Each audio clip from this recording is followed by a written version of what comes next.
దళితుల గౌరవానికి భంగం కలిగిస్తే సహించం. నమ్మిండ్ల స్వామి హెచ్చరిక. దళితులపై వివక్ష, అవమానకర ఘటనలను ఎట్టి పరిస్థితుల్లోనూ సహించబోమని వరంగల్ జిల్లా SC atrocity vigilance and monitoring committee సభ్యుడు నమ్మిండ్ల స్వామి స్పష్టం చేశారు. రాజ్యాంగం కల్పించిన హక్కులను ప్రతి ఒక్కరూ గౌరవించాలని, సమాజంలో ప్రతి వర్గానికి సమాన గౌరవం లభించేలా కృషి చేయాల్సిన బాధ్యత అందరిపైన ఉందన్నారు.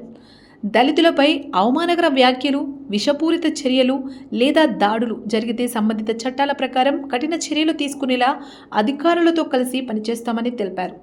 ఎస్సీ, ఎస్టీ అత్యాచార నిరోధక చట్టం అమలును మరింత సమర్థవంతంగా అమలు చేయాల్సిన అవసరం ఉందన్నారు. దళితుల ఆత్మగౌరవాన్ని దెబ్బతీసే ఘటనలు పునరావృతం కాకుండా ప్రజల్లో అవగాహన పెంపొందించాలని సూచించారు. సామాజిక సమానత్వం, పరస్పర గౌరవం, రాజ్యాంగ విలువలను కాపాడడం ప్రతి పౌరుడి బాధ్యత అని నమ్మిండ్ల స్వామి పేర్కొన్నారు. సమాజంలో శాంతి, సామరస్యం నెలకొనేలా ప్రతి ఒక్కరూ బాధ్యతాయుతంగా వ్యవహరించాలని ఆయన పిలుపునిచ్చారు. దళితుల భూమిపై మరి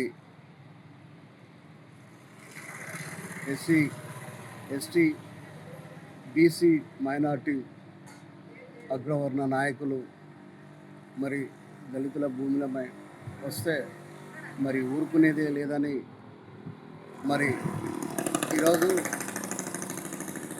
సంగెం మండల గ్రామంలో మరి ఈ మండలంలో ఉన్నటువంటి కొన్ని వివిధ గ్రామాలను మరి నేను సందర్శించడం జరిగింది. మరి నేను సందర్శించిన క్రమంలో మరి ఎక్కడ చూసినా కూడా దళితుల మీద దాడులు చేయడము, దళితుల భూములను లాక్కోవడము మరి ఇలాంటివే మరి చేస్తున్నారు. మరి ఏది ఏమైనా కూడా మా దళితుల భూములపైన కానీ,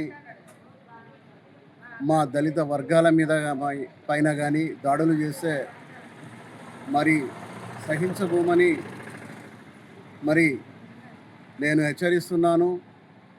మరి ఏది ఏమైనా కూడా 12వ తారీఖు మా రాష్ట్ర Telangana SC ST commission chairman గారు మరి బంకి వెంకటయ్య గారు మరి వరంగల్కు విచ్చేస్తున్నారు. మరి ఎక్కడ చూసినా కూడా దళితుల భూములపైన కన్నేసి మరి వారి కనుసైగల్లో మరి ఆ భూములు మాయే అని చలాయిస్తున్నారు. మరి ఎన్నో వినతి పత్రాలు మరి ఎన్నో రాష్ట్ర ఎస్సీ ఎస్టీ కమిషన్ చైర్మన్ గారికి మరి ప్రజలు ఫోన్ల ద్వారా మరి స్వీకరించడం జరిగింది. మరి వినతి పత్రాలు కూడా మరి హైదరాబాద్లోని బషీర్బాద్లో ఉన్నటువంటి కమిషనర్ కార్యాలయంలో మరి ఎన్నో వినతి పత్రాలు మరి సమర్పించడం జరిగింది.